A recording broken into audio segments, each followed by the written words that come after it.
Them come back till they have it right. I mean, with Dharma it's okay, but with pronunciation, nah. Okay?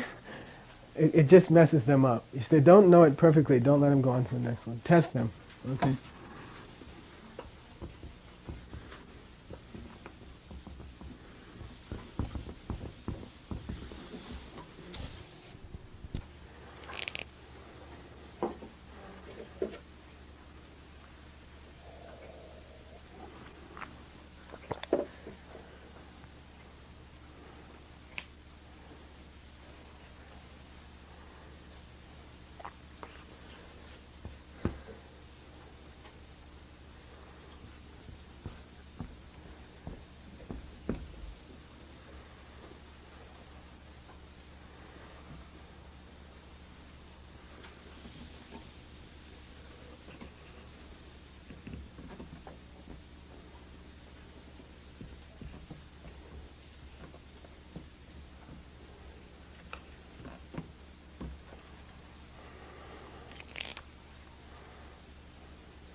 By the way, I'm sorry, I left out one thing from class 3.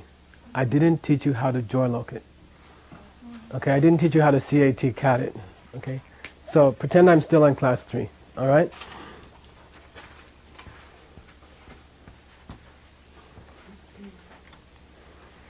The word in Tibetan for joined or glued together, and in Madhyamika philosophy for imputed, actually, is tak. Okay? So when you joy locate with me. Ra, it's rolled, right? Ruffles have ridges, right? Ra, katak, ka. You see, that's how you joy locate. It's ra with a ka glued onto it makes ka. You see what I mean? We'll do it again. Ra, katak, ka. So the last thing you say is what it sounds like after everything's finished.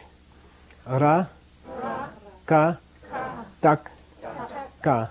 Which means in Tibetan, ra with a ka glued to the bottom of it equals ka. Ra with a ka glued on it makes ka. In Tibetan, ra, ka, tak, ka. Okay? But you say the tak fast. Okay? Ra, ka, tak, ka. We'll do another one. Sa, gatak, ga. Sa, gatak, ga. Now when I say the gatak, do I use the sound of ga before it got the head letter? Or do I use the sound of ga after it got the head letter? Do I say ka-tak? Or do I say gatak? I believe the first one is probably correct, but the way they do it nowadays is the other way. I mean, they say sa-gatak. They're already anticipating the final sound. Okay. Now whether that's correct, I'm not sure. I'm suspicious, but that's how they do it. Okay. Sa, gatak, ga. Sa, gatak, ga. Although we have to check that. And I'm not sure, probably, who we're going to check is questionable because there's probably 100 Tibetans left who pronounce Tibetan perfectly, you know. Sa, gatak, ga. Okay. That's all. It's just tak. You just add tak. Okay. What column is that tak? Did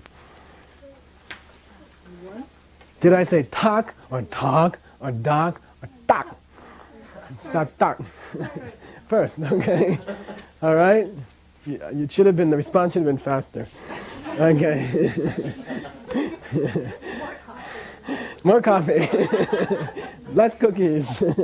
Okay. Now we go to class 4, which is subjoined letters.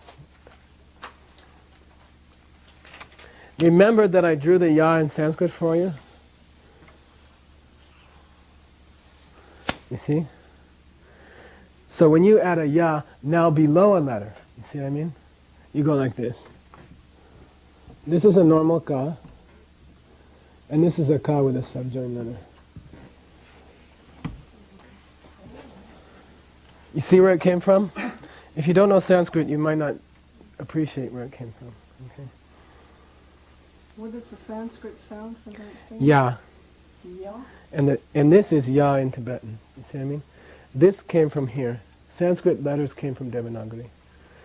And then they were changed slightly. Okay. There are lots of variants on the Sanskrit letters. There's a Lancha script, there's a Devanagari script, there's other scripts. Okay. How is it pronounced? Exactly as you would expect. Say, kya. By the way, Westerners tend to forget their columns when they get to the subjoined letters. Most Westerners will say, kya. Don't say, kya, all right? It's what? Kya. Kya. Don't forget high, hard. Ka. With a ya, makes kya. And don't get lazy and go, kya. Okay? It sounds weird to a Tibetan. Ouch. Okay. How would you joylok it? Let's use that old dak again. Ka, yatak, kya. Ka, yatak, kya. Because so many Tibetan syllables are homonyms. Like no. How do you spell no?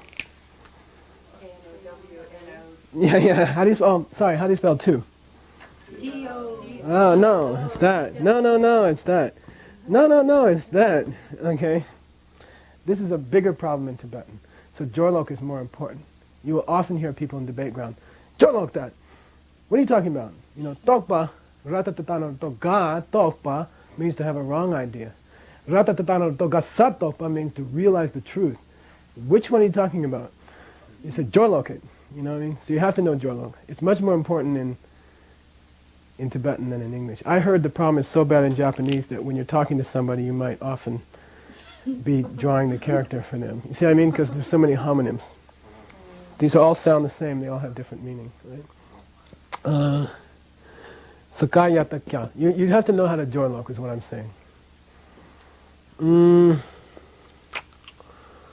We'll skip ra because it's a hard one. And we're going to go back to it. Okay, we're going to go back to ra. Don't worry, we'll do it. But the other ones are so easy. Let's polish them off first.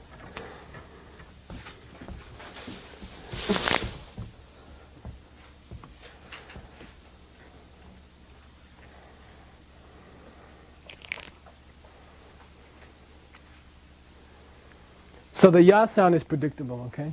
You just add a ya sound at the end of the thing. And frankly, it's only ka, ka, and ka, which take heavy-duty yas.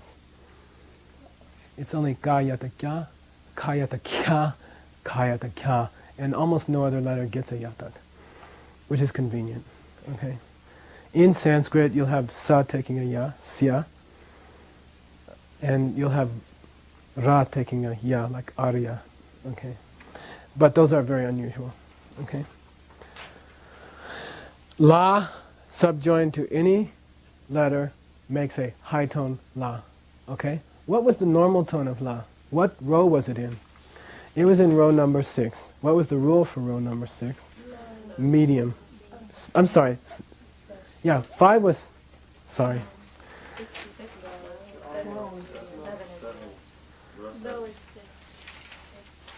Yeah, you're right.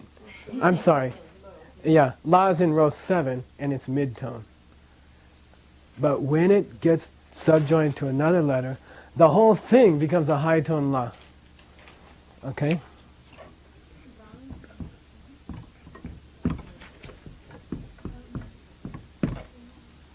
I like to do this. When you teach your students, go like this. Equals. Okay? How do you pronounce this? I'll say it. La. How do you pronounce this? La. How do you pronounce this? La. Okay? How do you pronounce this? La. You see? Medium tone. La. La. La. La. La. La. La. La. La. La. Got it? Easy. By the way, lama is this one. La. Lama. Okay? This word means at. I'm trying to think what this one means. It doesn't come by itself. This one means easy, this one means lama. You see what I mean? These two are homonyms. La, la. They sound exactly the same. You have to ask somebody to jorloke it. Okay, could you jorloke that, please? I don't know whether you're talking about a lama or easy. Okay. How would you jorloke it? You know. Say ka, latak, la. I think this one means wages, but anyway. Sa, latak, la. Pa, Brazil, right? Pa, latak, la. That's all. One nasty exception.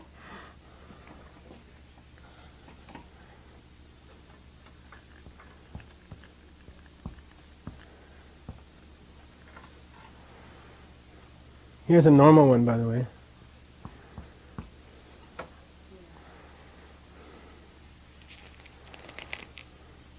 Say sa. Sa. This should have been la, right? Everything is the same, la, right? But this is an exception. When this letter gets a subjoined la, it becomes nasty. Nda. Okay, nda. Do you say the N very strong? This is called a pre-nasal. Pre means before. Nasal means that. A slight N sound before the D. Okay, very slight. Nda. Nda. Okay. This is, by the way, the word for moon. Ndawa. Ndawa. Ndawa. Is it the first column ta? No. Is it the second column ta? No. Is it the Brazil? Ta. No. Is it the head letter D? Da, like a dog? No, because it's got this little N sound in front of it. Now we got another one. We got 5 now. Da. Da. And if you can make these distinctions, your Tibetan will be perfect. Beautiful. Tibetans will say, wow, you speak really well. And they won't know why. But if you're not speaking and taking out all the aspirations, you're starting to sound like that. And if you don't know all this stuff, you'll sound like that to a Tibetan. You see what I mean? And they won't know why. You don't go there and say, oh, my Indian friends don't, they unaspirate all the aspirants. You don't accuse them of unaspirating all their aspirants. They just sound funny. And that, if you don't learn all this stuff, you'll sound funny. So can you join us that? Yeah. Sa, latak, nda. Sa, latak, nda. A prenasal is more pronounced or more strong when it comes after what we call an open vowel. Okay? I'll give you an example.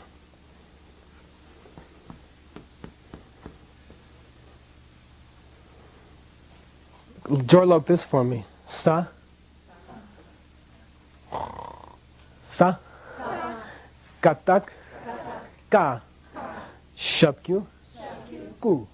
Okay? Ku. Ku means holy body. Ku sung tuk. Body of the Buddha. It's an honorific for body. The high word for body. Okay? When you have a da after it,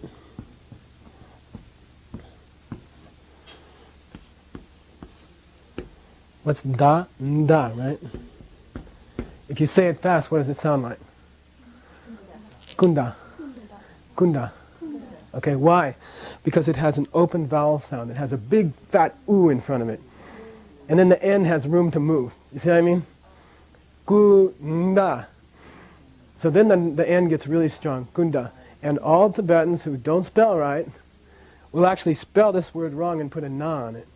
Because they hear a na there. You see? They hear an N sound. So they'll write an N in there. And there is no N in there. Ganden is the same. Ganden Monastery. There is no N in Ganden. In the beginning. You see what I mean? It's a prenasal. So kunda. Da is a cute word. Da means to replicate anything. You see? Why is the moon called Ndawa? It's the second to the sun. You see what I mean? It's the repeat of the sun. Kunda means a spouse. It's the honorific for spouse. A body mate. You see? Dorje Gomde. Dorje Sembe Gomde. Vajrasattva practice. Gom means meditate. De is spelled like this. And it means to recite a mantra over. You're doubling, doubling, doubling. You see what I mean? In the way that the moon is the double of the sun. In the way that a spouse is the double of the other spouse. You see what I mean? It's a beautiful word. It means the doubling of anything, which means the repeating of anything. So you don't say sla, okay? It's not coleslaw or anything like that, right? It's nda, okay? The only exception with the latak.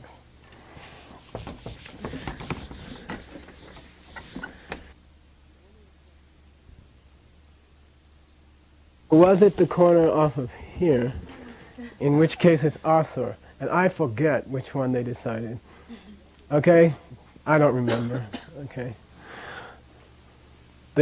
Lawan Tundip told me, and I don't remember. Okay, you can look it up in the grammar text. All right. How do you attach it to something? Here you go.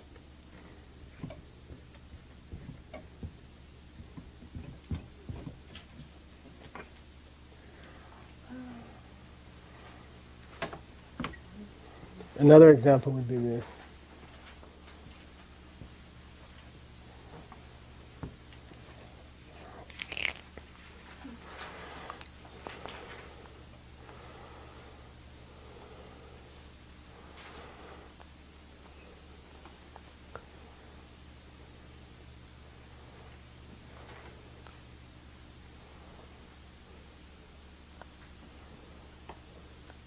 What does it do to the pronunciation? Nothing. Nothing. How do you pronounce this one? Sha. How do you pronounce this one? Sha. Okay. Do you say ZHE? No, thank you. That's the transcription. Okay. It's not the pronunciation. Okay. Sha. Sha. Ka. Ka. Then why bother putting it there? Because this means deer and this means hat. Okay. All right. Okay? This is a pillar and this is a crow. I believe. So, that's the reason you put it. What's the first one? Deer. Like an animal deer. And this is a hat. Shamu. Okay? And that's the only function of the poor little wasser. Okay? How do you transcribe it? How do you do the pronunciation? I'm going to drill you on this. I want to drill it into you. It drives me nuts to see all these poor Tibetan Dharma centers get weird names, because they're confusing transliteration with pronunciation. Sha. And this pronunciation? Sha. Same thing. Transcription, ja. Transcription, we use a V. Because V is available because Tibetan doesn't have a V, okay? Nor do they have an F. And that's why they say, it's fine with me if you want to come in your van. Okay? Okay? Try to teach a Tibetan V, it's like teaching a foreigner nga. Van, wan, van, wan. I'm fine, I'm pine, fine, pine. Okay? Alright? Drives you crazy. That's why Tibetan teachers who teach foreigners are like, ka, and the guy goes, ka. And they go, no, ka, and they go, ka. And they go, no, it's ka. And they're like, ka. And they can't hear it, you see what I mean? What's this letter? By the way, I'll show you a relative size, okay?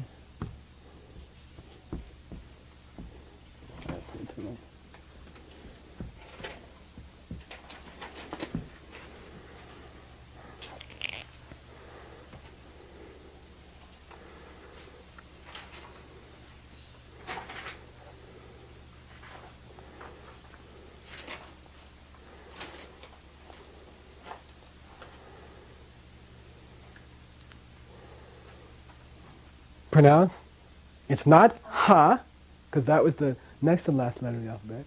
It's not a, which was the last letter of the alphabet. It's in the 6th row, so it's okay, this is ka, and ka with a little on it is no change in the pronunciation in Tibetan, okay, ka. They don't do anything to it, ka. We'll get to that, okay?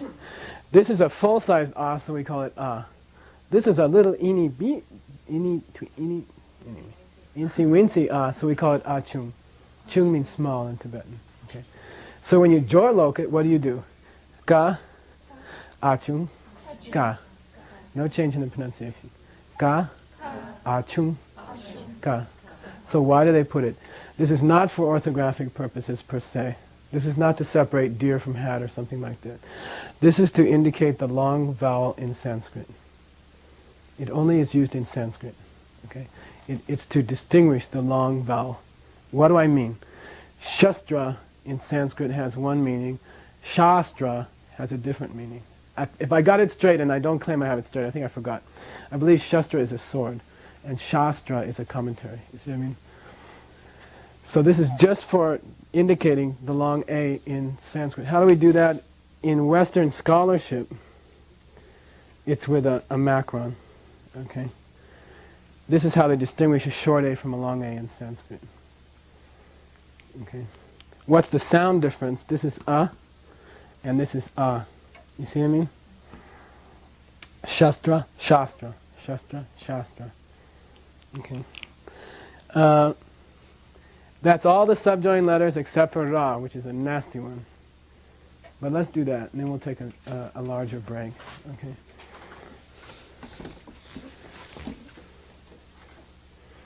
When you do this, draw your students a chart. Here's the chart.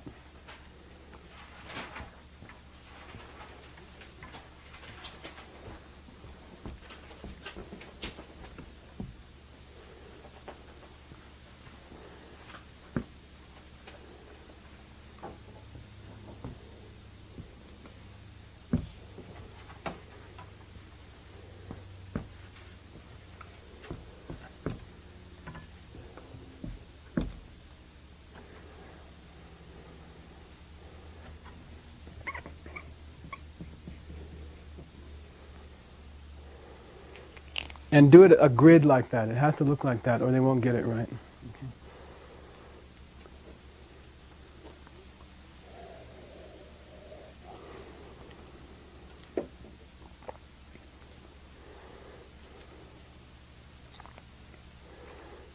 What columns do we have here, by the way? Yeah, we have pieces of the first, second, and third column. We have pieces of the first, second, and third column. All of these three letters, well, I'll wait till you write it.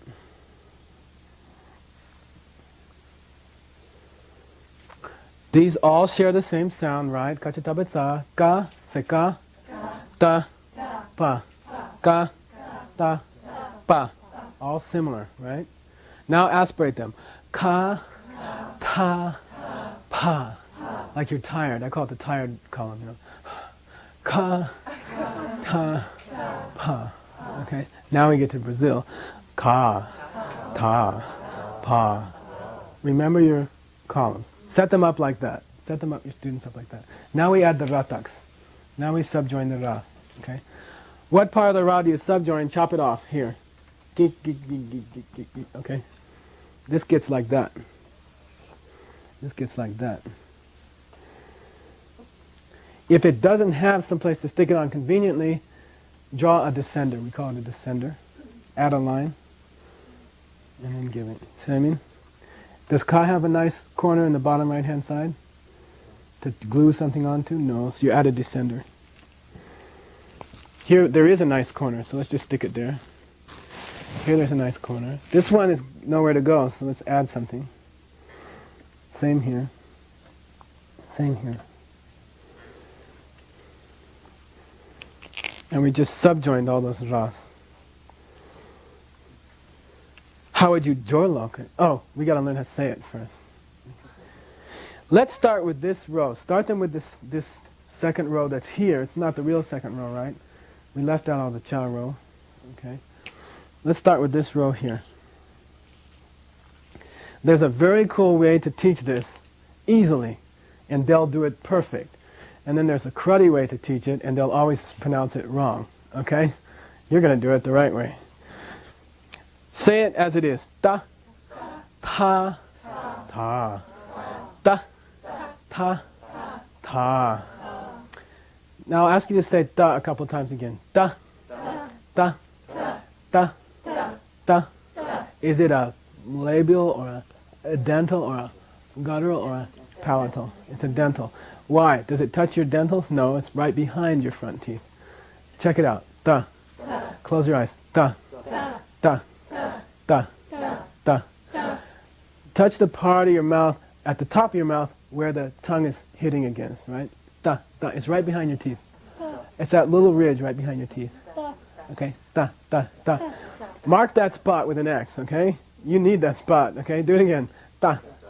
Da. Da. Now tell me what part of your tongue is making contact with the top of your mouth. Do it again. Da. Da. Da. Da. It's not really the tip of your tongue. What part? It's just back from the tip of your tongue, right? It's right about here, okay? Right. Do it again. Da. Da. Da. Now point to the tip of your tongue. It's like here, right? Hit that same spot in your mouth with the very tip of your tongue, and you'll make the sound perfect. Da. Da. Da. Two things happen. Two things happen. It looks really weird. Your mouth, your mouth should go through some change. Like Pelma's dog, okay? If you've ever seen it, you know. Okay, sweet dog. Okay, do it again. Da. You get this grin. You see what I mean? Da. Da. If you get the grin, you're doing it right. If you don't get the grin, you're doing it wrong. If it feels natural, you're doing it wrong. If it feels weird, you're doing it right. Okay? Da. Da. Da. How are you? Da. All right? And Westerners never get this one right. And that's the trick. Teach it to them that way, and they'll do it perfect. You have to go home and tra all day, okay? It's not natural. You'll start going tra, tra. I'll show you something cool.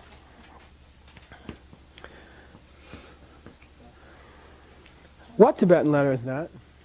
TR. Is it tra? Is it tra? No, it's cha, truck. It's a palatal. It's got nothing to do with T or R. Cha, truck. Truck. You say C-H-R-U-K. Truck. You don't say truck. You know, Indians say truck. Okay. It's fun. It's funny. You know, when we ratak something, we also screw it up. It's not tra. It's not trashidel. It's not trashidele or trashidele or something like that. Okay, it's ta, trashidele. Trashidele. It's called a retroflex. In linguistics, this is called retroflex. Why? Retro means back. Retrofit, retroactive. Okay. Flex means to bend. Okay. So retroflex means you bend your tongue up until the tip of the tongue. If you want to emphasize it, hit just under the tip of the tongue. Tra. And then you really got it. Tra. Tra. Okay. Tra. It is not ta-ra. Okay. Don't try to say ta-ra or something like that. You just drop it. Ta. Don't say tra. Ta. Bend that tongue back and hit it behind the tip. Ta. Ta. And don't try to say tr. It's not ta-ra or something like that. It's just one boom. Ta. Ta. Dashidane. Dashidane. And that's correct. Okay, that's the correct pronunciation. So we got, now, focus your mind on the qualities of the columns. Don't forget the qualities of the columns. This is ta. Say it again. Hot, strong. Ta. Ta. Then this is aspirated. Ta. Ta. She's got a really good, you got a good smile. Ta. Ta. Now do Brazil with a smile. Ta. Ta. Okay. Ta. And then you have it perfect. Okay, that's perfect. What if this had a head letter? Da. You see? Da. Da. It's not Brazil anymore if it has a head letter, right? It changes to dog. And if you ratak it, it changes to dog. Dog. And that's not the same as ta. Ta. Da is not the same as ta. Without the head letter, ta. With the head letter, da. And you have to get used to that. You know, go over this part of the tape over and over again. With the head, without a head letter, ta. With a head letter, da. But the tongue is in the same place. Okay? Right? With a head letter, sorry, without a head letter, ta. With a head letter, da. Okay, completely different words. Completely different sounds. Da means sound or Sanskrit grammar. Ta means a monk or a net. Okay, so completely different sounds. Okay, now I'll tell you something really cool, and we are finished with rataks.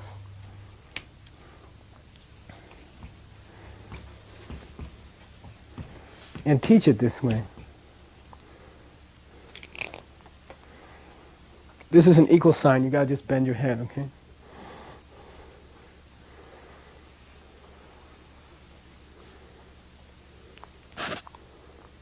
Ka? Wake up, you guys. Ka? You don't have to absorb everything. I'm doing 6 weeks of stuff in one day. And don't try to, no, don't get a headache, and don't try to remember everything. Just flow with it. In Tibetan Buddhist monasteries, it's very common for 15-year-olds to come to the advanced classes, and they just sit there and be in the flow. And they don't try to understand everything, but it's some kind of bakchak. It's a seed, okay? Ka. So don't try to remember what I'm saying, just recite it. Ka. Ratak. Which means stuck a ra on the bottom of it. Tak, right? Ka. Ratak.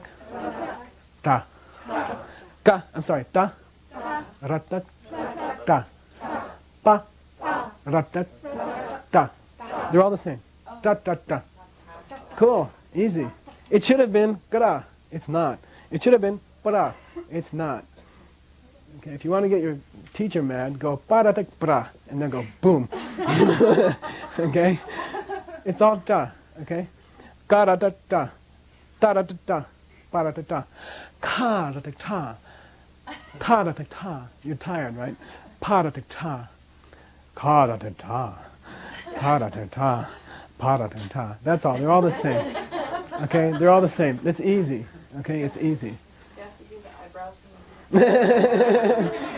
Depends on if you meet a cute Italian guy or not. Okay.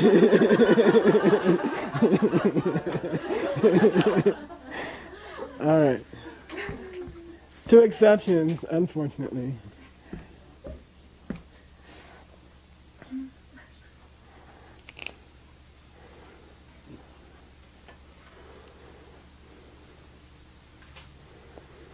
By themselves, they are sa and ma.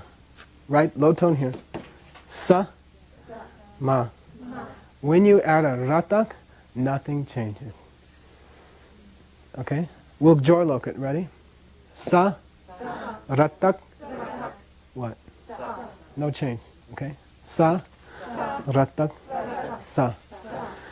What's the difference? Orthographic. Spelling difference. The sounds are the same. Sa without the subjoined ra means earth. Sa with the subjoined ra means hard or solid. And obviously they're related, but they're not spelled the same. Okay? Ma, ratak, ma. Okay? That's all. Easy. I'm not covering the use of ratak and other subjoined letters in Sanskrit that's written with Tibetan letters, in which case it would be something like amrita, or Sanskrita, or, I'm not going to get into that. You do pronounce them when you get to try tri ratna, then you don't say tri ratna. You see what I mean? Although Tibetans do. You see, that they mispronounce. And I can defend them on some things, like tsa, kala chakra, vajra. That's correct. But when they don't pronounce a ratag, when they turn it into a retroflex, it's not ta ratag, it's not tiyana, ratna, the 3 gems. It's 3 ratna, right? But they can't do a 3. This is why, by the way, Tibetans have trouble with certain English combinations like SM or ST. They can't do it. One of my lamas still says Buddha-sit, because they don't have a st. You see? They can't say stop, they say sit up. You see? They can't say smile, they say simile, because they don't have it. You see what I mean? We finished all the subjoined letters. Okay? We are going 90 miles an hour. Just enjoy it. Have some coffee. Don't worry about it.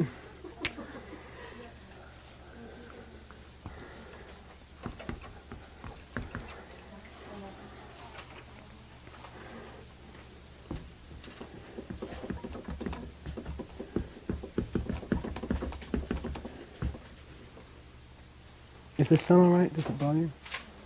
No problem. Okay. You're not falling asleep yet? To me that would put me to sleep, I don't know. But just about everything else does too. Okay, we're going to do suffix letters, which in Tibetan is called genjuk. Say genjuk. Genjuk. Genjuk means after stuck. After, comes after. Okay, genjuk. We're going to do genjuks. Alright? There are 10. And there's a poetry for Tibetan grammar that you can learn. There's a short poem. It's called something like The Wishing Tree or something. Anyway, it says, Kangadana Bama Arala Satana, you know, Genjukte. There are 10. 10 of the 30 letters in the Tibetan alphabet can serve as suffix letters. What are they? Ka, na, ta, na, pa, na, a, na, sa. Oh, suffix means it's at the end of the sound. Like if you say Sam, the name Sam, the M would be a suffix letter. It comes at the end of the sound, end of the consonant. Okay, suffix means comes at the end. Okay. How many we got?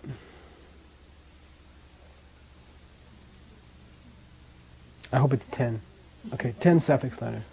Okay. Is that dot used mainly to separate letters in the writing? Yeah, separates syllables. Okay. It's a syllable separator. We'll do some easy examples.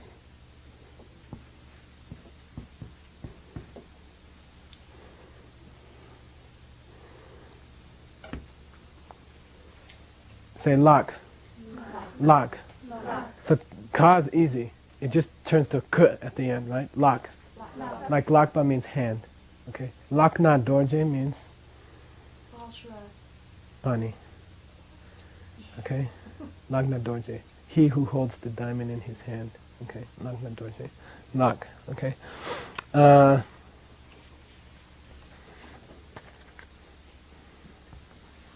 Lang. What you would expect. You see, you don't say langa, okay? This is nga, but when it becomes a suffix letter, its own a vowel disappears. You don't say langa, you say lang. Suffix letters, natural a vowel disappears. See what I mean? You don't pronounce this langa. Because if the dot was here, if there was another dot here, this would be what? Langa, langa. But when it's one syllable, this loses its natural a vowel and it becomes lang. Lang. You see what I mean? Lang. This is lot.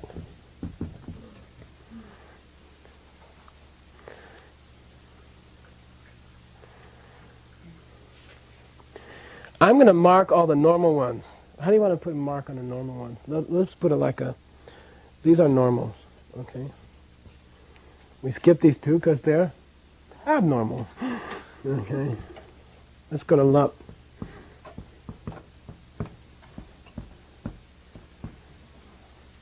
Whether you put a P or a B here, you can fight about it. I don't know. I'm not very consistent. Lup. Sounds like P to me today. Okay. Lup. This one's easy, right? Lam rim.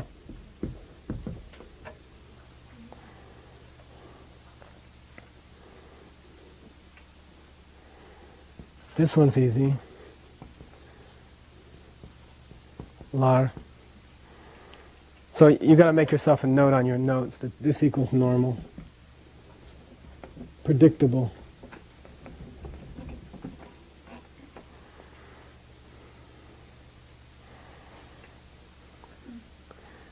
La is another predictable one.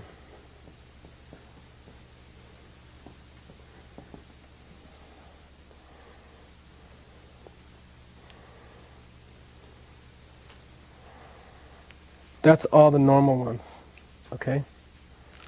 That's all the normal ones. Let's start adding vowels and see if anything gets weird or not. Okay, let's stick a geek one here.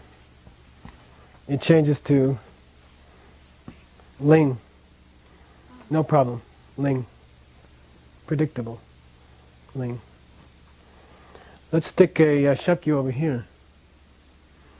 And you got Luke. No problem. Luke. Okay. Let's try a dengbu over here.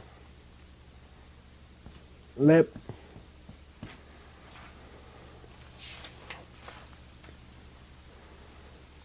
Let's try a naro over here. Lom. All predictable. That's all the vowels you'll ever see. These 6 behave themselves. That's a mayingak. Okay. Mayingak means it's a logic term for you say something that implies something else. You see what I mean? These 6 behave themselves. Meaning that 4 don't behave themselves.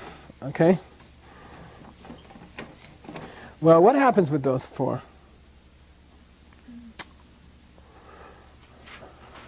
These are, let's mark them like this.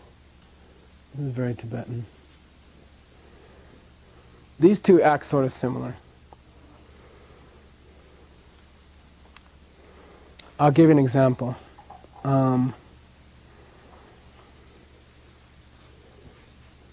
By the way, these are nonsense syllables. They don't exist, some of them.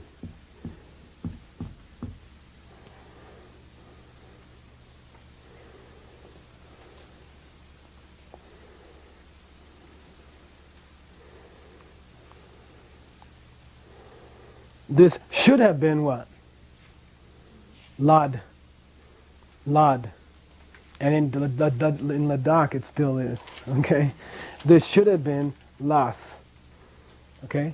This should have been lad, this should have been las. Something happens. When you get into the center of any country, the language starts evolving. You know? If you don't think so, man, get out of here, man. You know, I mean, New York City. I mean, normally, the population centers, the language evolves more quickly. It corrupts itself more quickly. What has happened in central dialect, but not in Ladakh, okay, is that these 2 letters drop out completely. You don't even hear them anymore. Okay? In order to compensate for that disappearance, there's a phenomenon called linguistic compensation.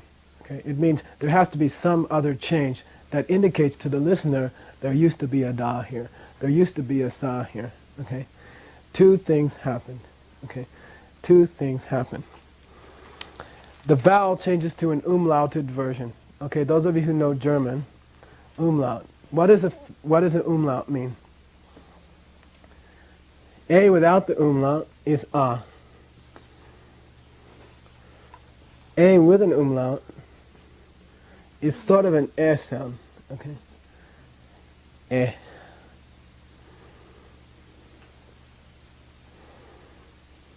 E without an umlaut, by the way, E doesn't take an umlaut in normal German or anything like that. But it doesn't in Tibetan either, we can just scratch it, okay? Nothing happens to Giku, alright? I'll just give you the ones that change, okay? A, I, U. Der Führer. Okay?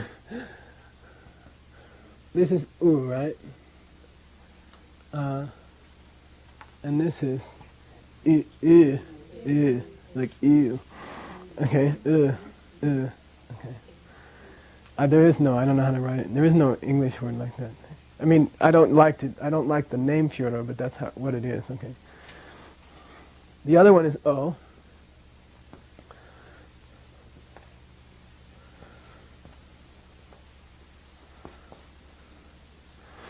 This is like Führer. I don't know how to pronounce that. I mean, I don't know how to spell it exactly. I think that's it. Führer. Okay. And this is like schön in German. I don't know if that's the correct spelling, but I believe that's schön meaning beautiful. Okay? Say O. Okay. Oh, is it En? Oh, Okay, well, I don't, anyway. Okay. Anyway, say this one.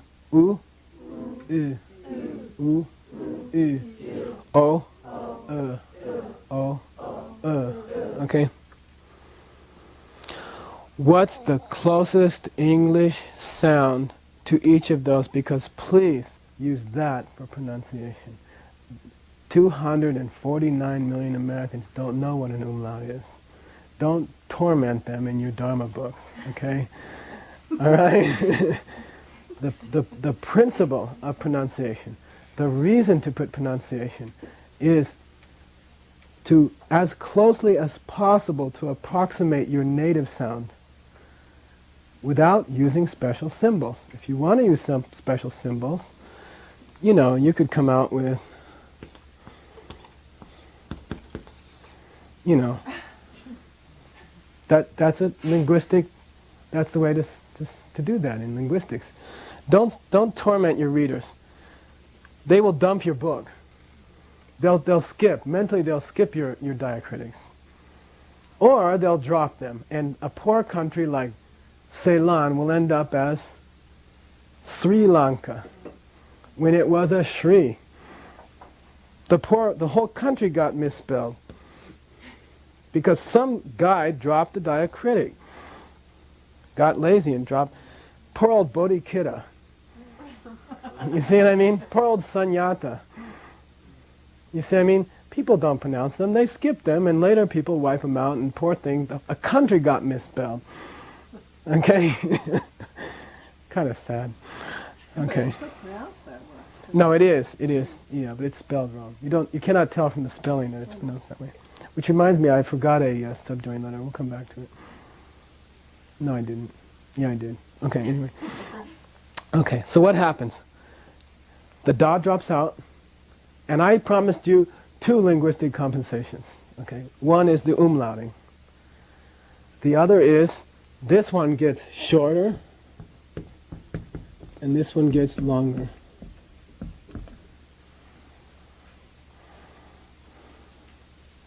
So la changes to le. Le. Okay, it almost sounds like it has a dengbu on it, right? Le. And the whole sound gets shortened. Le. You hear that cut off? Le. Le. Le. Le. You see what I mean? Le. Le. Okay, that's all. Le. Le. Le. Le. I'll give you a very common example in Tibetan. Ki.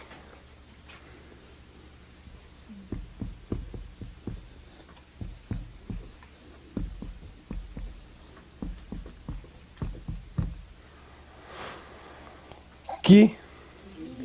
Ki. Ki. Ki. Ki. Ki. Okay, one more time. Ki. Ki. Ki. Why is this really important? In Tibetan grammar, this means of, apostrophe S. This is John's book, apostrophe S. In Tibetan grammar, this means by John. This act was done by John. This would be John Ki, and this would be John Ki. Okay, big difference, you see? And you have to appreciate that. So, le, le, le, le. In a different spelling, this means brain gray matter, and this means karma. You see, and you have to distinguish between them. You don't want to get your karma and your brain matter mixed up. Le, le, le, le.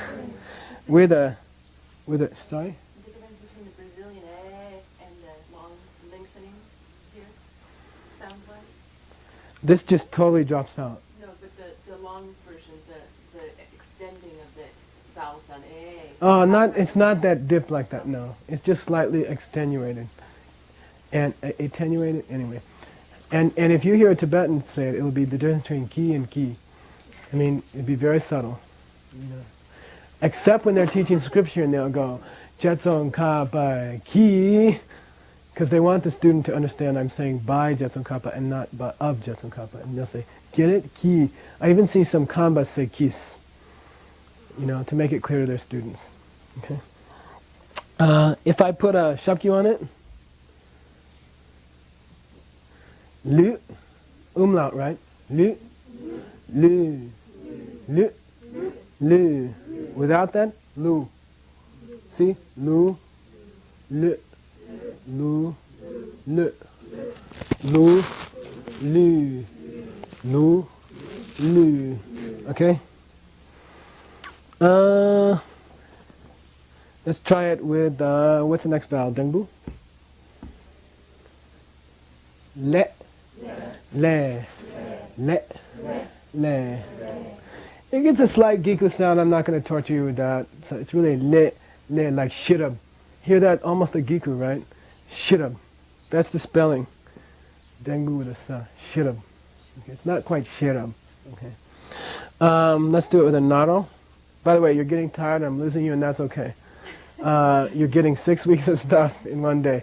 Listen to the tape later, okay? Don't get discouraged. If you do it in 6 weeks, you'll absorb it. There's no way you can do it in one day. And I don't expect you. Just flow with it. Just make the sounds and forget what I taught the moment before and go on, okay? Le, le, le, le, lo, le, lo, le, lo, le, lo, le. Okay? You got it. That's all. Na does not drop out, but the umlaut rule applies. Okay? Which means this umlaut thing here. The vowel value changes. It doesn't get longer or anything like that, and you don't lose the na, but the vowel does change. Okay, here we go.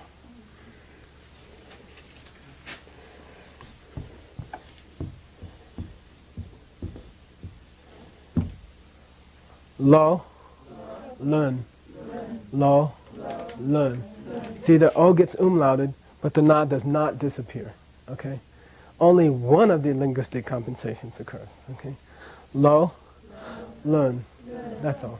Okay, it does get umlauted. Let's do this. La and len. Okay, la, len.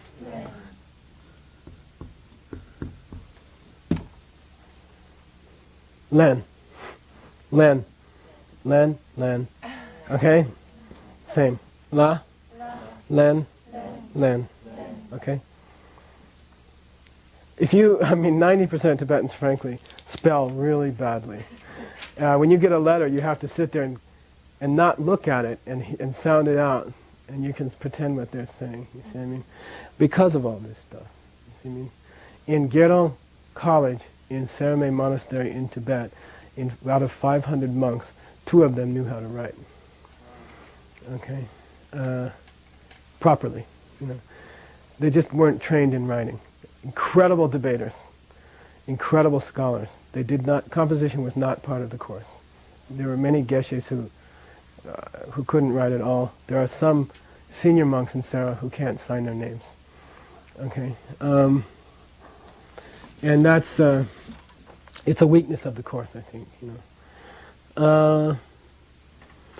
We have one guy left. You see him? He's hiding up there. So they can't rewrite the text. Singing? No, I know. But you should be able to write it out, you know, if you want to give your student something, or, you know, something like that. Or write somebody a letter, you know.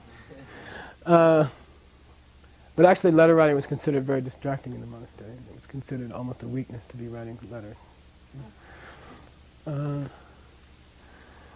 We left out this guy, right? By the way, we're going to mark this with something else. I don't know, what do you want to call this? Check? Why? He did not disappear, but he got umlauted. These 2 disappeared. This one makes it longer, this one makes it shorter, and you got the umlaut. But this one, it stayed there, but you got an umlaut. Okay? We got one guy left here. Well, what are we going to use for him? I don't know. What do you want to use for him? Some kind of a mark. Star? Let's do this. Let's do a star. Okay.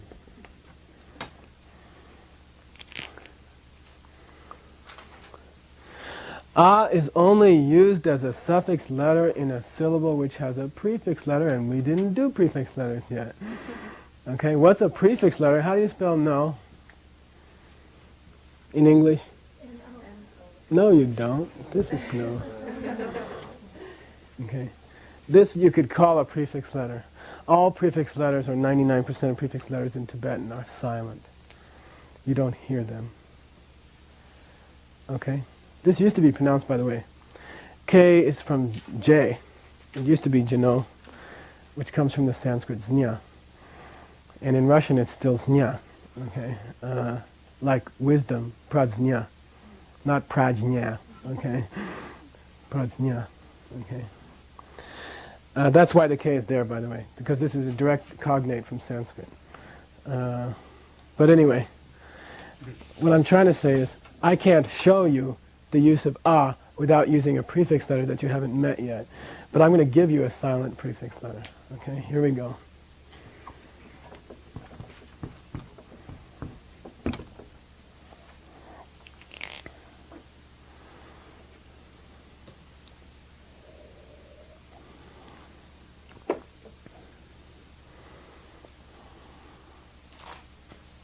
This anticipates class 6. Since you're getting so spacey, I'll probably take another break. But we got to finish this one, okay? Is a suffix letter. What we call the main letter, okay? One of the primary exercises for people learning Tibetan is to learn to identify the main letter. What is the main letter here? What's the letter that I should be pronouncing out of these three? Because one is silent. Okay, this one is silent. You go for this one. Now, is it always the middle one? Not at all, and we'll go over the rules. Okay. But this happens to be pronounced ga. Say ga. Ga. This whole syllable is pronounced ga. Ga. What is the effect of this suffix letter? Nothing. It doesn't do anything. Okay. It doesn't do anything at all. Okay. It's just a plain old ah sound. Okay. Ga. Okay. Ga. So why do they spell it like that? Orthographic purposes. Okay. By the way, I'm going to ask you a question. Am I pronouncing this as if it were a ka with a head letter? Or am I pronouncing it as if it were a ka by itself?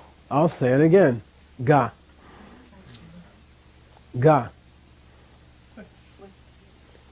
Yeah, with. I didn't say ka. Okay?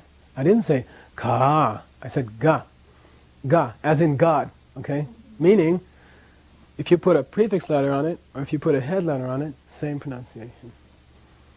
Which is not the Brazilian. Okay? It's not ka. It's ga. Ga. Okay? And this letter, this suffix letter, don't do nothing. He doesn't have any job at all. Okay?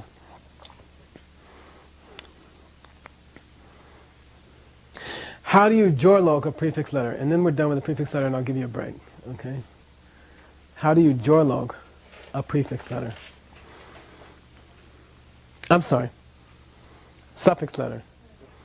Let's just do an easy one. Lam rim, okay? Let's jorlok this one and then you don't need me. I mean, you'll get it after that. By the way, this is end of phrase marker. End of phrase. Is it a end of sentence marker, like a period? No. It's like a comma. Sometimes it's more than a period and sometimes it's less than a period. Okay? Pronounce this? Lamrim. Lamrim. Okay? Lamrim. Jorlok it. Follow with me. La. La. Ma. Ma. Lam. Lam. Ra. Ra. Giku. Giku. Ri. Ma, rim. Okay, one more time. La, ma, lam. Ra, giku, ri, ma, rim. Jorloking accretes. You see what I mean? At each stage, you say what you have so far. You don't go C-A-T, cat. You go C-A-Ca, T, cat. It accretes, it accumulates. Okay, and at each stage, you say what you have so far. I'll give you another example. The word for karma. La, sa, le. Right? Le. Umlauted and stretched out. Now I ask you a question. When you jorlok, do you anticipate what the vowel is going to be? Or do you say what it is so far? I'll say it again and you tell me. La sa le. La sa le. You do not anticipate. You see what I mean? You only say what it is so far, as if the listener didn't know what was coming. La. Sa. Le. You don't say le, sa, le. You see what I mean? Because you don't have the sa yet. Okay? That's a principle of jorloking. I forgot one important. This is back in the. This is actually a head letter that I left out. I'm sorry I didn't do it.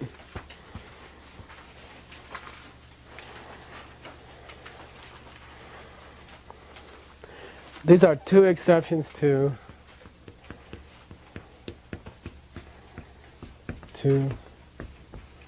head letters, which you should teach your students. So there's 5 head letters? No, it's a la head letter, but it's not pronounced the way you would guess, so that's why I want to go over it. It's not pronounced in a normal way. La head letter on top of a ha is abnormal. It does something really weird. It turns itself upside down. And some idiot British linguist who didn't realize this has misspelled the capital of Tibet because they couldn't get straight the difference between transcription and pronunciation. And the poor capital C of Tibet got miswritten and it's going to be that way forever. It's not Lhasa, it's Halasa.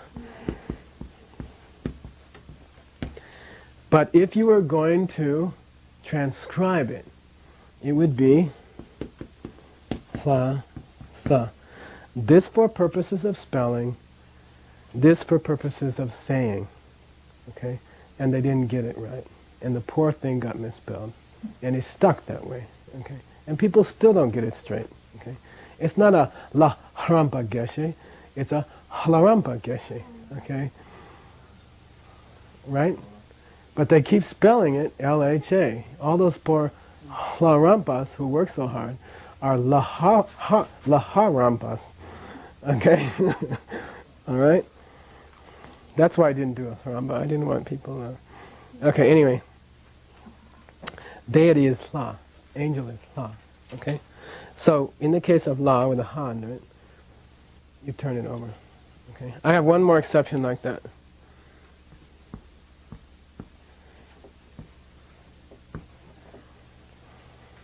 I'm sorry.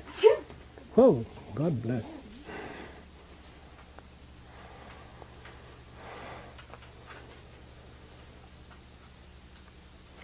I'll give you a clue and you'll say, oh, I know what it is. We'll go back to coleslaw. Look it up in your notes.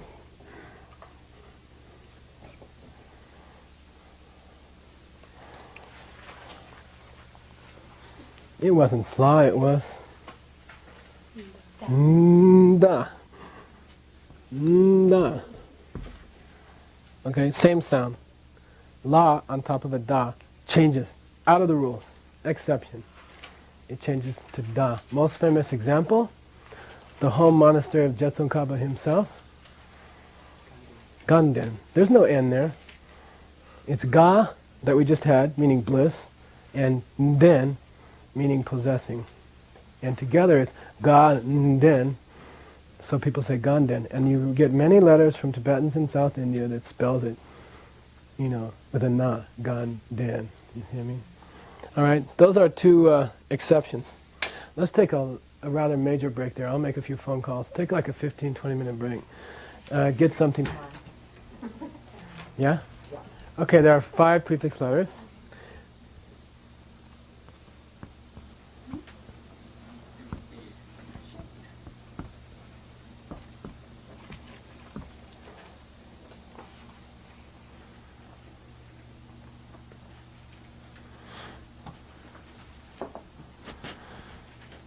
They are like the K in no. You see what I mean? They're silent. Or in knife, right? Not pronounced. Okay?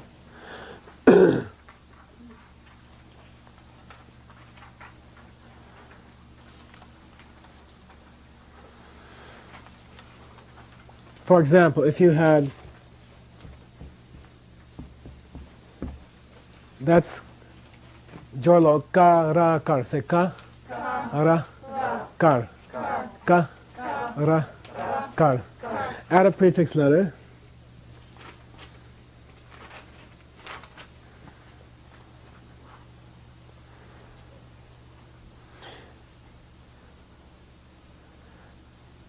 The rules for changes in pronunciation are the same as with the head letters. Okay? I'll repeat. The rules for changes in pronunciation are the same as with the head letters. What does that mean? First column, no change. Nothing changes. First column is already strong, already high, so it can't go anywhere, just the same. This kar is pronounced the same as this kar. Okay? The rules for the change on the second column. Nothing. Nothing changes. Okay? Rules for the change on the third column, it's as if it had a head letter. It goes from Brazil to a normal English sound. Ka to ga. Cha to da. Pa to ba. Okay? Easy.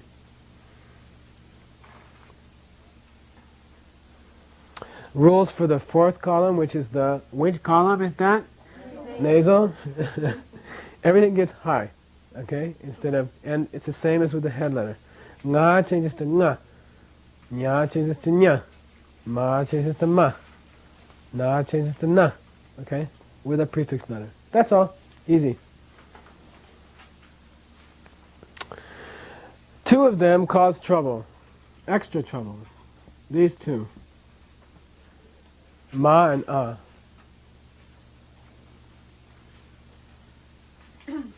I'll give an example.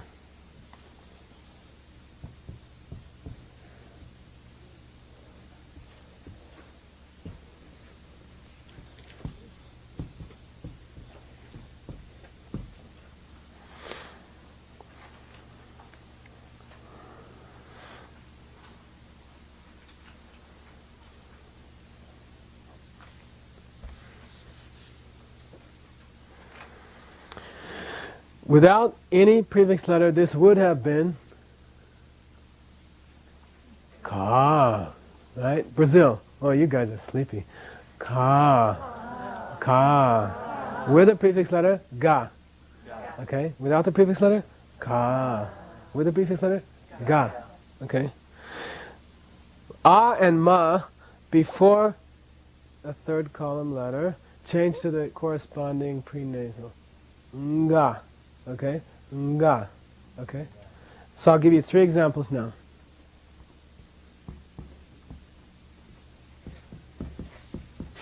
Four examples.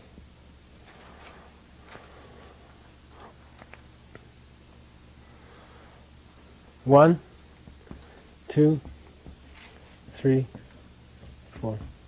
Okay. Pronounce this. Somebody's tried to prenasal a Brazil.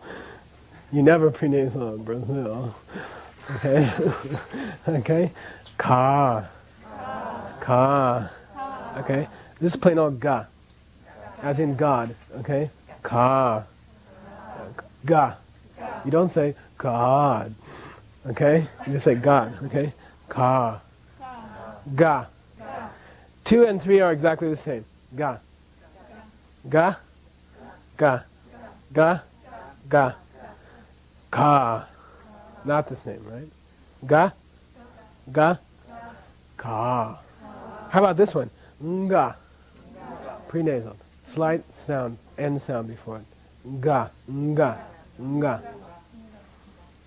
Where do you find these prenasals? Well, just go to its next door neighbor in the columns. Okay? What do I mean? If I'm drawing the third column, what is it? You know that jingle? Gaja da ba da. Okay? Gaja da ba, za. Okay. What is its next door neighbor in the fourth column over there? There's nga over there. There's nya over there. There's na over there. There's ma over there. And forget za, it breaks all the rules, okay? Pick up the prenasal from its neighbor. This is linguistically the only thing you can do. Because this needs a guttural prenasal. This needs a palatal prenasal. This needs a dental prenasal. This needs a labial prenasal. The prenasals have to come from the same part of your mouth. That's what I'm saying. You want a prenasal ga? Use a nga, nga, nga. For example, sangha, the word sangha. It's not only easier, it's linguistically necessary. You can't pick up the prenasal from your lips to use in your throat. Okay? Okay, like asanga, the name asanga. Or singha, Singha, Singapore. Land of the lions, town of the lions. Okay, Singha. It has to come from the corresponding row. See what I mean? If you're going to prenasal a from your throat, you got to use a throat. If you're going to prenasal from the top of your mouth, you got to use a nya. What's an example? Prans nya. You see there? Or you see they tie together. Okay. Nja, nja, nja, nda, nda, mba, mba. You see what I mean? Pick up the prenasal from the next door neighbor. Okay? You don't need to learn it all now. Just listen, absorb it later. Don't try to remember all this, you'll go crazy. Go back and look at the video. Spend about 3 days on each one of these little classes. Okay? These are Java, well, anyway, applets. Okay? And then you go back to N for nya. Okay? Nja, nja. Okay? Don't worry about that. Nzin, for example. Tenzin, gatso. Tenzin. Okay? That's a prenasal. His Holiness's name. Tenzin. Okay? That's a prenasal. What's the big deal about prenasal? Because these 4 words are totally different meanings. Okay? Ka means where. Ga, I think, is a stirrup or a saddle. Ga means bliss. Nga means a couple. You see what I mean? And if you can't make the difference, you'll never learn Tibetan well. You'll always be 10 words will sound exactly the same to you. And that's why people don't learn Tibetan well. Okay? You have to be able to distinguish between them. So we had 5 prefix letters. 2 of them did prenasaling. Okay? I'll give you another example. This is the word for, do you know me? Sachimenu? Fire. It's the word for fire. If that's my accountant, I have to talk to him.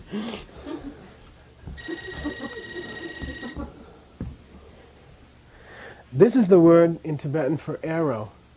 And it's what? Prenasal. Nda. Nda.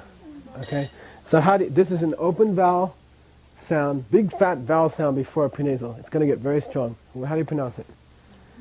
Menda. Menda. Okay? It's me, nda. Okay? Me, nda. Crush them together. Menda. Menda. What's that? What's a fire arrow? It's a rifle in Tibetan. Okay? Menda. Okay? Menda. Right? And then Tibetans are always misspelling it because they hear this na. So they're spelling it like this. Menda. You see what I mean? Because they hear a na there and they don't know about prenasals. Okay? They do them, but they don't know what they're doing. Okay? Menda, the word for gun. The prenasal is very strong in a 2-syllable word where the first syllable is an open vowel. Open vowel means there's no suffix letter here. There's nothing to keep the vowel from bumping right into that prenasal. Okay? We had kunda before, spouse. Ganden before. Okay? We had those examples. A couple other weird things happen that you have to know about.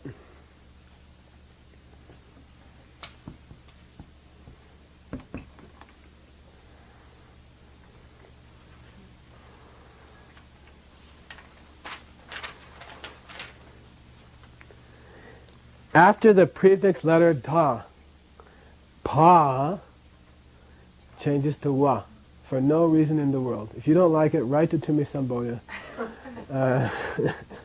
Care of Potala, I don't know, that was before that. Okay. And it gets strong and high. Wang. Wang. Okay? Wang. Wang. This is the initiation Wang. Okay? Wang, meaning power. Okay? Wang. It's almost like a okay? Wang. Okay? Wang. Very strong. Wang. Okay? It gets hot, stronger. Emphasis. Wang. Okay? Okay. Now what happens if you... Oh, I didn't do one of the subjoins. We better go back to that before I go on with this. We're going backwards, okay? Sorry. We gotta go back to yataks for a minute.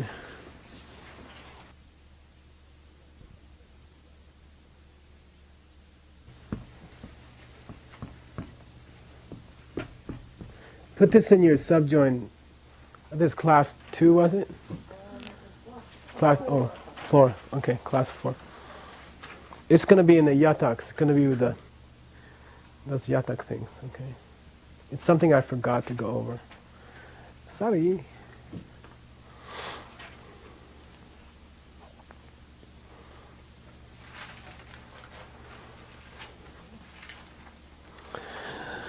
The yataks are pretty predictable on these guys here, right? This ka went to what? Kya. Ka went to kya. Ka went to kya. Okay? Those were all predictable. Which is a Mayangat.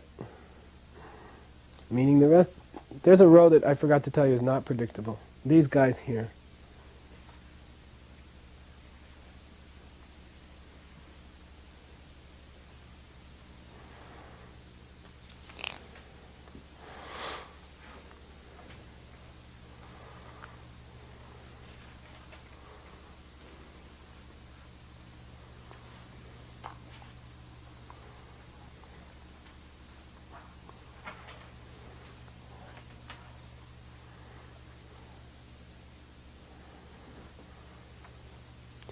This should have been pya. This should have been pya. This should have been pya. This should have been mya. They don't do anything like that. They jump up 2 rows, which is why I drew all these rows for you.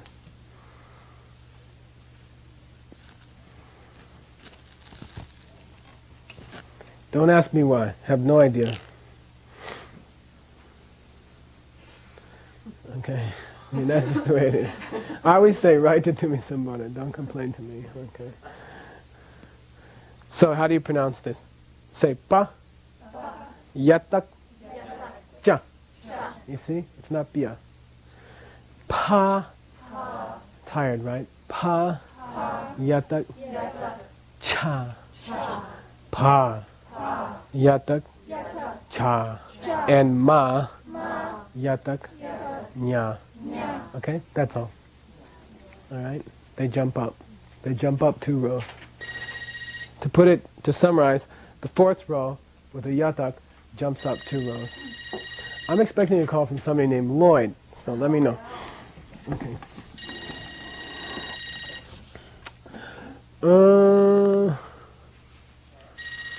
Now I can do the other exception for you. You already had this one. We're back to class 6, okay? You already had this exception. After da, ba changes to wa, okay? And this is not bang, it's wang, okay? Wang. I'll give you another example.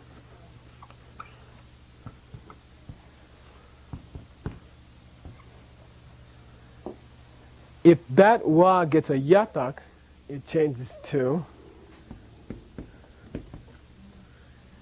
ya. Okay? Ya. And these are both strong. Okay? Both strong.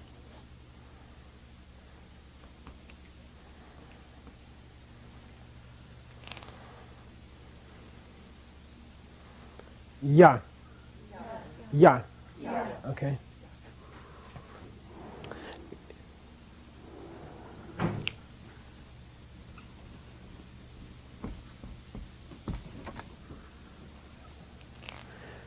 Pronounce this one. Yar. Low tone, remember? 6th row. Yar. Yar. Yar. Yar. Okay, stronger. This one means to go upwards. Yar. This one means to... I forget. It's summer, I think. Yeah. Summer. Okay. Yar. Totally different meaning. All right? Got it? 2 exceptions on the prefix letters.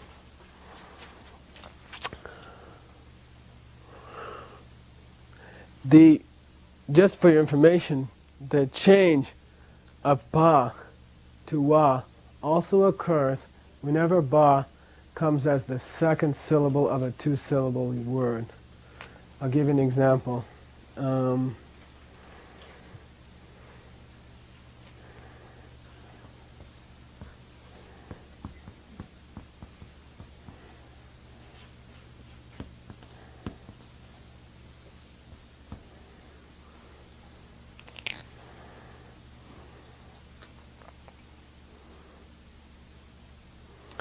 Ba also changes to wa whenever it occurs as the second syllable of a 2-syllable word. How do you know that this is a 2-syllable word? You have to know the word before you know it. Sorry. You don't know how to pronounce it until you know what the word means. You see what I mean? Don't you look from the dot and the end point? No, because it could have been 2 monosyllabic words. Like ba, we say rai pa, which would be the cow over the fence or something like that. See what I mean? If it's 2 1-syllable words, it stays pa. If it's the second syllable of a 2-syllable word, it changes to wa. You don't know how to pronounce it until you know what it is. You don't know what it is till you learn how to pronounce it. It's a catch-22. You'll get used to it. Okay. Yarwa. Yarwa. By the way, ya with a prefix letter also gets strong. Okay. Yar. Yar. Yar. These 2 are pronounced the same. Okay. Yar. Yar. Yar. Okay, that's all. This yar means to borrow something. Okay, or to loan something, which can be very confusing because the word is the same. All right, but you can worry about that when you get to the meaning. I'm just teaching you the sounds. Got it? And the wa is the second syllable. Yeah, as the second syllable of a 2-syllable word, ba always changes to wa. This is very important because all infinitives of verbs in Tibetan end in wa, normally, or often. Let's say that, often. When you say to borrow, you see the to in Tibetan is a wa. So this comes very, very frequently. You very, very frequently have wa appearing as a second syllable because all verbs are expressed as infinitives. To borrow, to go, to eat. Instead of saying to, they say wa at the end. That indicates that this is a verb. Often. Very often. Okay? As a 3rd syllable, it was also. Example.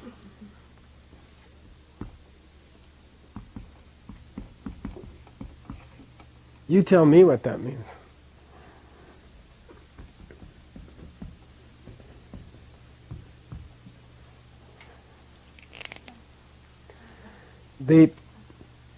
As a 2nd or 3rd syllable, wa can also mean er or ist. Yeah, a Thasian or a Thasa, a New Yorker, you know. So Thasawa, Serawa means what? He's a monk from Sera. He's a Serawa. He's not a Debunwa or a Gandamba. Okay. All right. Okay. Okay. And so a 3rd syllable, again, if it's a pa, it changes to wa. Okay. I think we got all the prefix letters. We covered all the prefix letters. That class is hereby finished. It's like... Oops. Okay. That's all right. In case you want to try again. Later. I think maybe you learned everything now. Prefix letters, head letters, suffix letters. One more thing you might run into. Okay, I'll start doing weird miscellaneous things.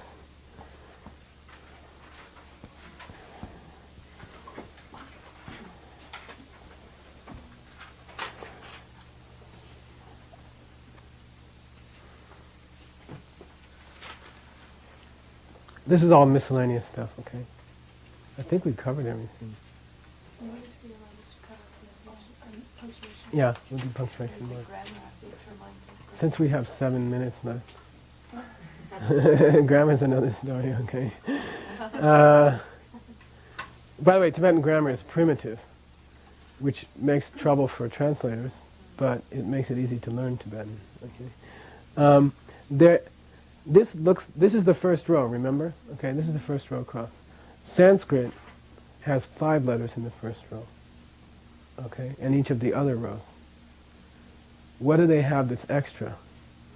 They go like this.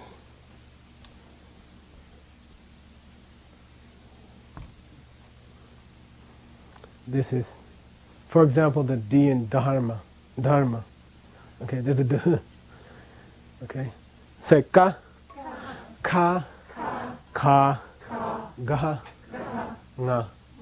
Okay. So if you think about it, let's draw all the possibilities. This is wrapping up the class. Okay. Yeah. We got a ka.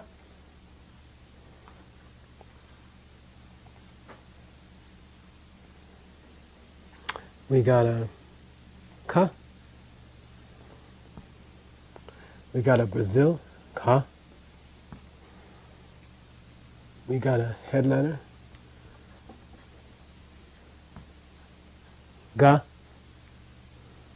We got a prefix, nasal, ga. We got a Sanskrit, gaha. Those are all the possible K sounds in Tibetan. And I started this class, you didn't know what the difference was between any of them. And now you have all of them. Okay, we'll go through them again. Ka, ka, ka, ga, nga, ga, ga. Now you know the difference. And if you live with that, if you pronounce it that way, if you study it that way, your Tibetan will be perfect. And then you'll be able to understand scripture much more fluently. I'm going to go again. Ka, ka, ka, ga, as in God. Okay, ga. We do have this sound. The sounds we have in English are this one and this one. We don't have the other ones in English. Okay, so they should feel uncomfortable. Ka, ka, as in cop. Okay, cop. Ka. Okay, ga, as in God. Nga, and ga. And these 3 we don't have in English. Sorry, 4, right? 1, 2, 3, 4 we don't have in English. Okay. This equals ka, right? No change in the sound. This equals ka. No change.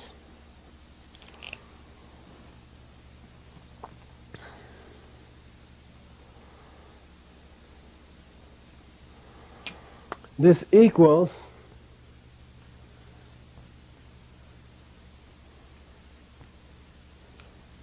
ka. See? No change in the sound. Remember that this little prenasalizer only prenasalizes on the 3rd column. Okay.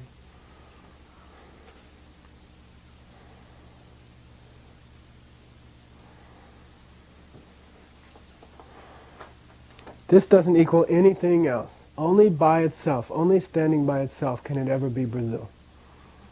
Okay. This equals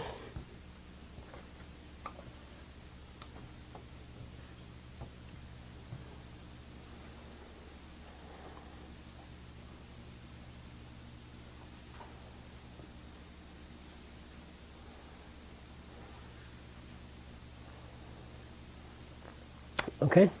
A little note on punctuation marks. By the way, theoretically you can read any Tibetan now perfectly.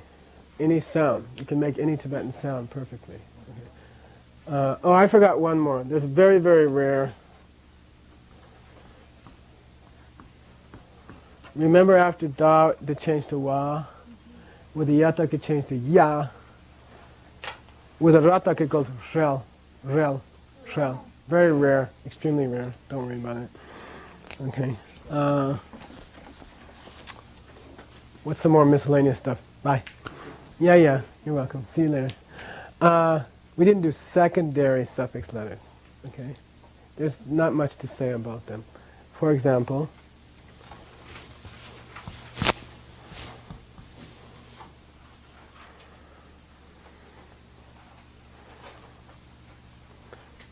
Jorlok, ra,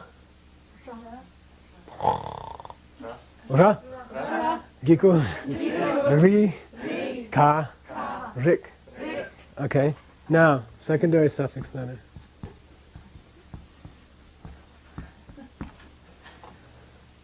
Ra, giku, ri, ka, sa, rik. Same sound. The sa is silent. So why put it there? Homonyms, different meaning. Orthographical purposes. This rik means mind. This rik means family or logic. Okay? So totally different meaning. Okay? When you jorloka a secondary suffix, you do not accumulate. I didn't say ragiku riga rik sa rik. Okay? Notice it? I said ragiku riga sa rik. You don't go ragiku riga rik sa rik. Okay? This is not accumulative. Okay? There's an ancient suffix letter, secondary suffix letter, da. And it dropped out of written Tibetan. You will never see it unless you have a very old manuscript. It disappeared.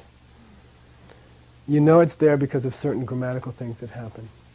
It's used for past tense of verbs and things like that. And it disappeared from the written language. You might see it in very old manuscripts, but you don't have to worry about it. So if somebody asks you how many secondary suffix letters, you can say 2. Well, how many can you see in the written language nowadays? Only 1. Okay. Huh? There used to be 2. One of them has dropped out of the written language, but its effects are still seen in the way grammar particles are attached to this. Okay. But we won't get into that. One more thing about jorloking, okay?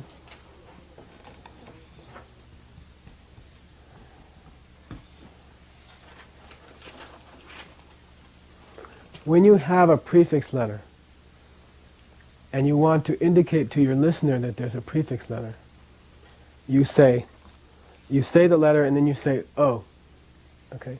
So the way you would jorlok this is Tao, ka, ra, kar. Okay? Please repeat. Tao, ka, ra, kar. And that wa indicates to your listener, this is a prefix letter, okay? You don't just say ta, ka, ra, kar. You say tao, ka, ra, kar. Okay, so when you're jorloking, you indicate it to your listener that way. This is a prefix letter. This is a silent prefix letter. Okay? There's very few words where one of the prefix letters or something like that is actually pronounced. Here's one of them. You see, mostly head letters and prefix letters are silent. Here's a case where one of them is not. Very rare. But I like this word, so I think you got to know this one. This is not do-je. This is dorje. Okay, and that happens with a very, very few words.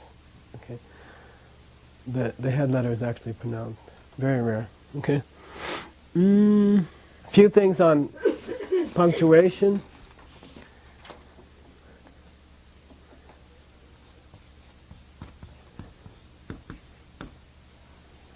When you have a Tibetan word, you must put a she. This is called a she.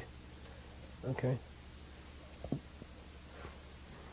That indicates the end of a word or the end of a phrase. Is it the end of a sentence? No.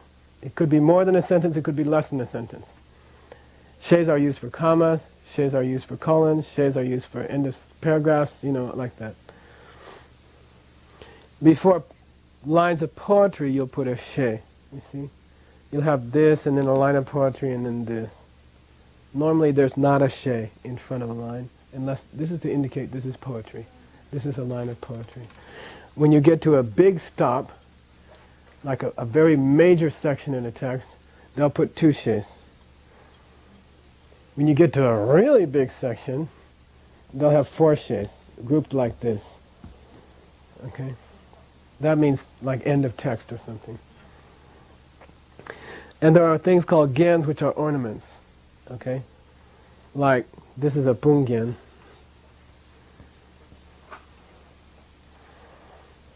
Which is like before a title of a book or something. There's a very special ornament that's only used for His Holiness the Dalai Lama's name. He's sometimes called the higher being, Kongsa, and then you'll see this special ornament. Okay. So don't get confused. It's like that. I forget the name of it, I don't know the name of it, but it's a special, you'll only see it with His Holiness's name.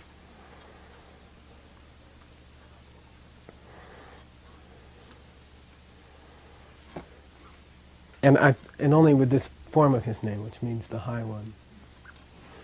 Okay. I'll do the numbers for you real quick since we have negative 3 minutes.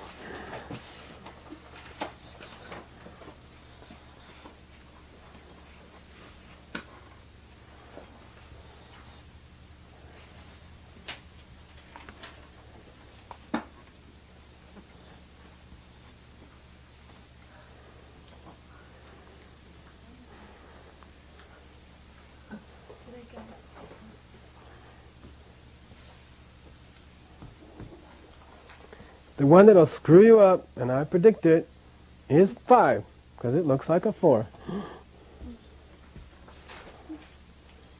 How many times have I done accounting in the monastery and made that mistake?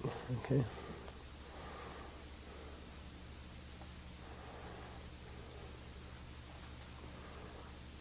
How did you draw? Well, I do it like this, but you're probably not supposed to do it that way.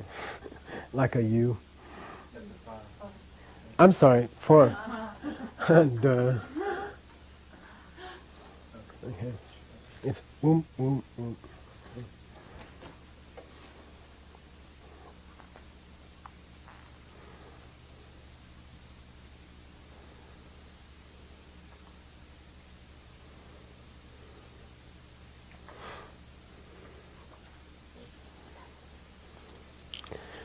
When you alphabetize things in Tibetan, you go by the main letter. Okay? If you're using a dictionary, go for the main letter. I'll teach you a few rules about locating the main letter.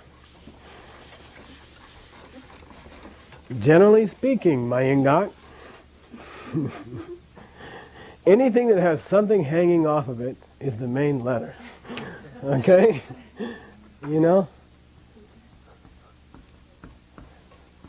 anything with a vowel on it is normally Mayingak, the main letter.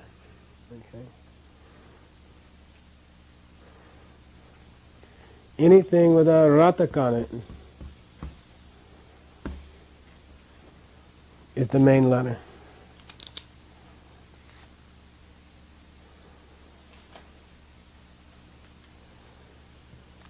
Whenever you have 3 letters in a row, and there's nothing hanging off of them, it's probably the middle one. Unless the last one is sa. Because you know that sa can be a secondary suffix letter. Okay? So the main letter here is the la. This is lak. But you knew that anyway because you knew la could never be a prefix letter. And these things you have to get used to. Okay? And I can't teach you that. I used to have my students memorize all the combinations.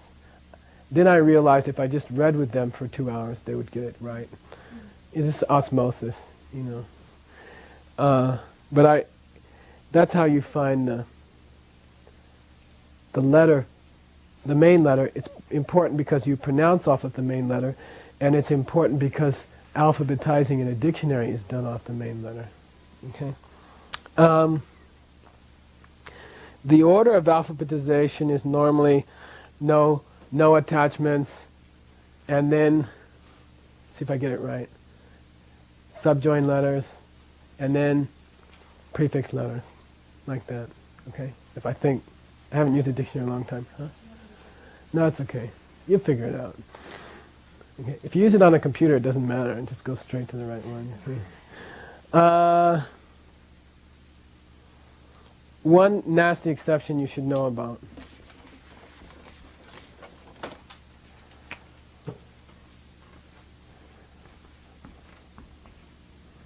Okay.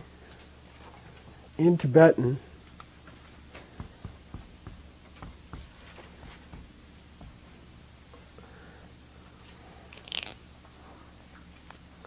you might think this is the main letter because it has something hanging off of it. And I said anything that has something hanging off of it is probably the main letter, but that's why I said probably.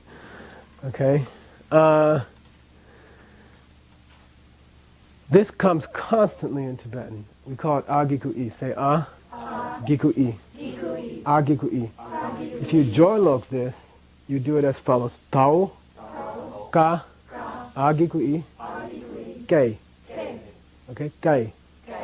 You see, this is E at the end. This is like apostrophe S. But it's so common that I think you better learn it separately. Okay? It comes so often that you better learn it separately. Okay? This is called a diphthong. Diphthong means two vowel sounds coming together, like au or ai or uu. And they're very rare in Tibetan. They don't come in Tibetan much. There's another example, and then we're done.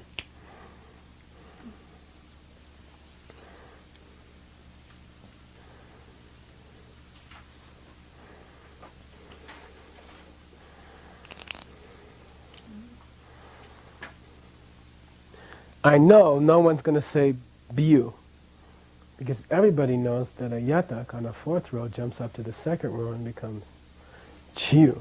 Okay, say chiu. Chiu. U is a diphthong, is a second vowel sound, which is used for the IE in Tibet in English. Mikey, Tommy, Sammy, and it's a diminutive. It makes it small. Ja means bird. Jiu means a birdie, a little birdie. Okay, you see what I mean? It means the smallness. Do is a rock. Diu is a bullet. You see a pebble, small rock. You see what I mean? And you'll get used to that. Okay? I don't think there's anything else.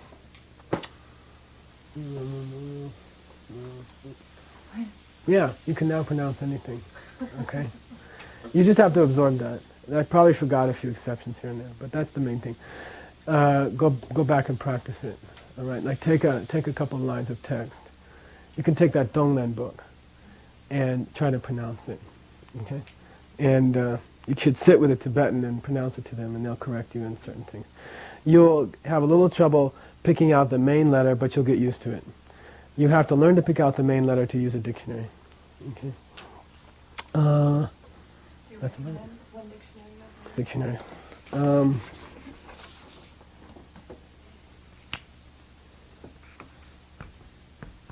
You never put a she after a ga. Okay? It's always just empty. Okay? This is a typographical thing. You never put a she like that. Okay? I don't know why. I guess it might be confused with the edge of the ga. You see what I mean? Or something like that. Sometimes that she will be moved off to the next word. You see what I mean? To the next sentence. To the front of the next sentence. When a word ends in nga, like rang, you are required to put a tsek before the she. And only with nga. Only with nga. Okay? That's probably to prevent this, which looks like maybe might be mistaken for a ga. You see what I mean? But that's a typesetting rule. Okay?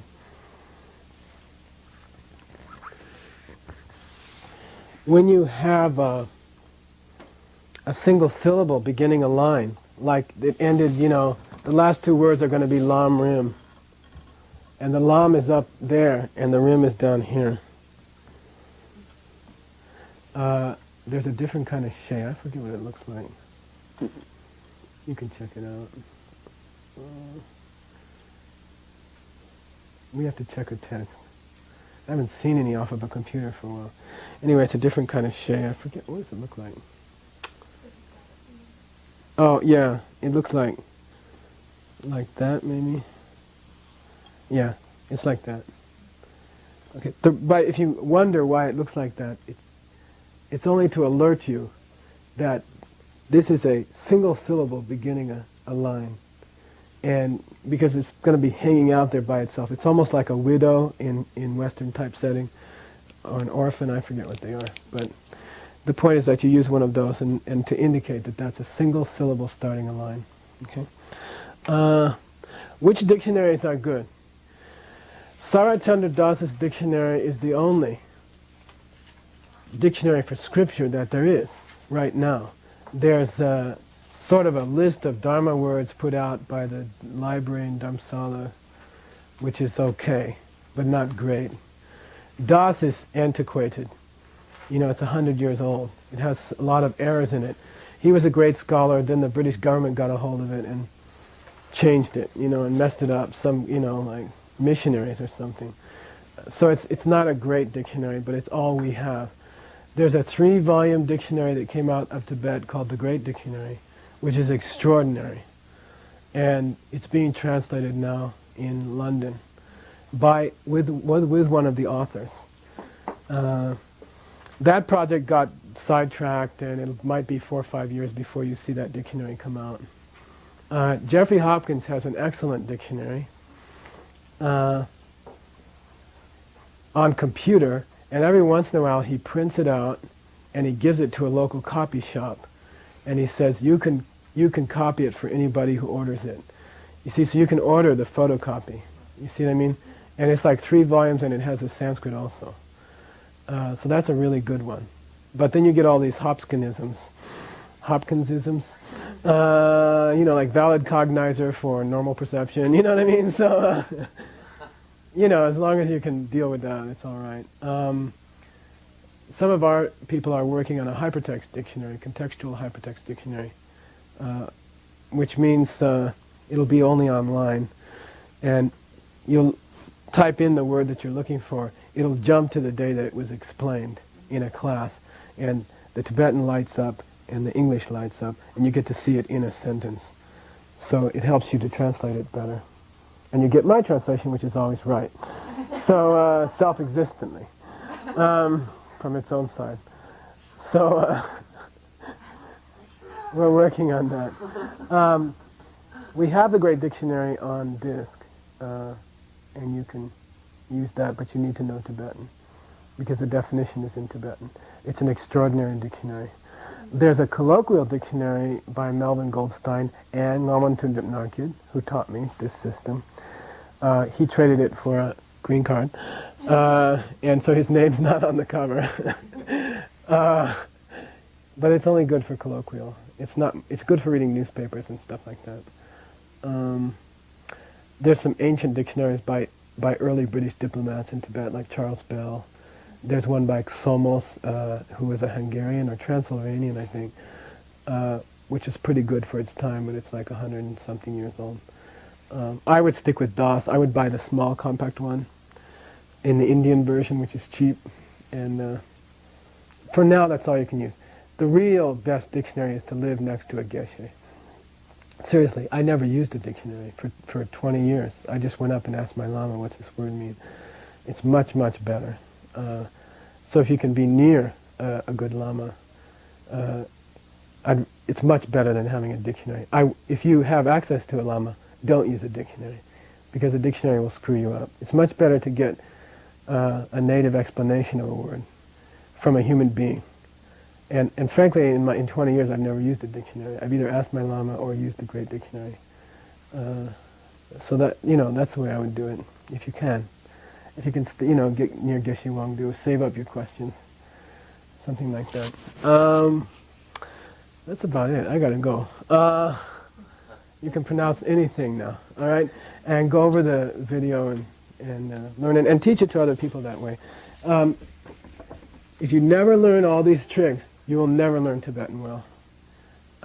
If you learn them from the first day, then you have a good shot, because those words sound different, and you have to be able to distinguish between them to read properly. Because when you read, you sound out things in your mind.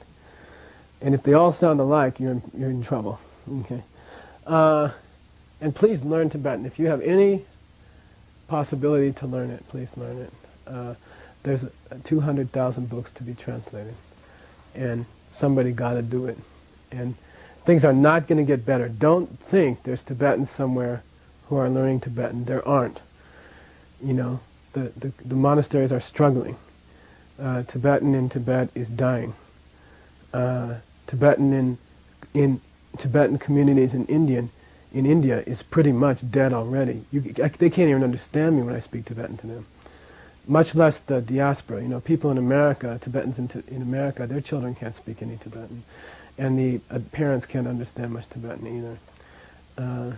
If you can learn to debate, your Tibetan and your understanding of scripture will jump about 200% quickly. So it's a little hard, but if you can learn to debate, it's like writing a composition every 2 minutes. You see what I mean? You can sit someone down and say, write a letter in Tibetan, and then you can sit there for 2 hours and critique it for them. But you can debate with them for 10 minutes and they'll learn just as much. So debating is fantastic, also because it mixes the ancient language with the modern language. So you learn how to tell a guy he's a dumb, stupid idiot, but then you also learn all the scriptural language. You see what I mean? You know, and it's a very sweet mix if you can learn it that way. Okay? All right, let's do a mandala.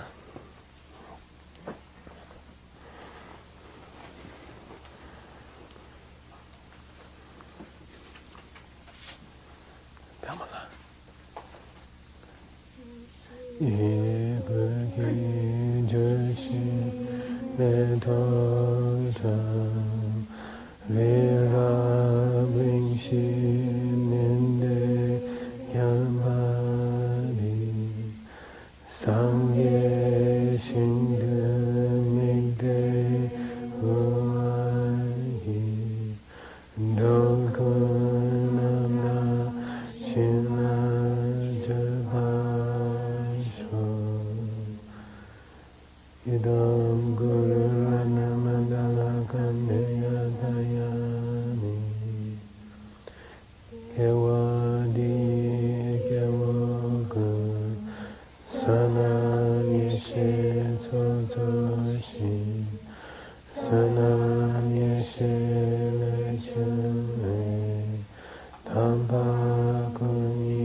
Okay, cool.